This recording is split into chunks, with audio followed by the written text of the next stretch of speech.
So sometimes I sit down to do these episodes with a very carefully planned out sequence of events. And in this case, I got one thing on my mind and then I'm just going to riff on it.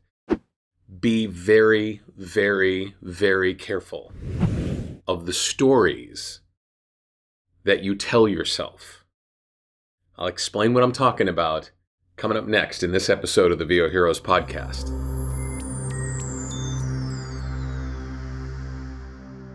You've heard me talk about how whack this business is. Whatever business end of the business you're in, whether you're an actor or a voice talent, a writer, it doesn't matter. We have so little control over most of the things that happen other than our own abilities and the way we interpret and deal with what happens in our performance career. And because we have so little control over most of the things that happen, decisions that are made by other people about what we're able to take part in, what we're able to audition for, what we're able to submit for, what we're able to participate in, when we really want something and it doesn't happen, we tend to try to, as our ancestors all the way back to cavemen tried to do, is to make some sort of sense of it. To have some sort of reasoning that if our best friend comes up and says, "Hey, how'd that thing go that you were doing?" Well, here's what happened and here's why. My advice to you is be careful about ascribing certain reasons for things happening in our business. You can easily just stop at here's what happened as opposed to continuing on to and here's why. I'm going to go out on a limb and say 99 times out of 100, you have no idea why. Why didn't they call you back? Why didn't they offer you an audition? Why didn't they offer you the role? Why didn't they take your manuscript? Why didn't they do something with it? Why didn't you get a pin or an on hold or a callback? Or can't they see I am the character? Can't they read in my writing what I'm capable of doing? So, number one, you can save yourself a lot of heartache. Number two, when we do tell ourselves these stories, when we make up in our minds, well, that has to be the truth because that's the only thing that makes sense to me. When we do that, over time, those conjectures, and they are nothing but conjectures, unless a casting director or a publisher or somebody who's a gatekeeper in our career talks to us face to face and says, here's why you didn't get the job, and gives you concrete reasons, you don't know. You have no idea. And the number of possibilities are myriad. Way too many for me to, enumerate here. The problem is,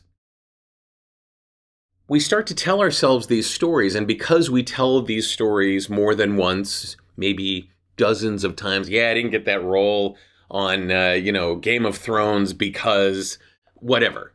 We tell these stories over and over again, they take on the air of fact, as opposed to reminding ourselves it's just conjecture. We don't know. And so when that happens, those facts can become destructive. They can become debilitating. They can really hurt our ability to deal with the awful nature, one of the awful natures of our business, which is there's so much that's unknown and so much that's beyond our control. So I have a replacement for you. Just a suggestion. If you really you can't let go of something, tell yourself this: I'm so happy for the guy, the woman, the writer, the actor, the voice talent that got the gig. Somebody got work. I find myself repeating that over and over and over again to just remove the onus of failure or lack of success or that the casting office or the production people or whoever was the gatekeeper of that project just found somebody else more appealing, just found someone else to be the right fit. I just want to feel good about the fact that somebody got work, which is awesome. And sometimes that somebody who gets work is me. And I do hope that other actors, voice talent, teachers, coaches have that feeling. I know some of them don't, but I hope that some of them do. It removes all of that crap from trying to figure out why you didn't get the part, why you didn't get the gig. Because you're going to be wrong all the time, and it doesn't matter. You get another at bat sooner or later. Work on your hitting. I know, I try to avoid sports analogies whenever I possibly can, but in this case, try your 3-point play more often. Go to the gym. Whatever it is about your pursuit that you can do to enjoy the process, do more of that and less of the whole notion of trying to explain away what didn't happen. You'll be so much happier, and you'll be so much easier on yourself. And in a world where being easier on yourself sometimes is hard to come by, let's grab every opportunity for that we can. Does that make sense? Please let me know in the comments below. Hit the like button if you like what you're hearing. You can subscribe to the channel. You can click the notification bell and be notified when the next episode comes out. Share this with another performer, another creative type who should hear this message.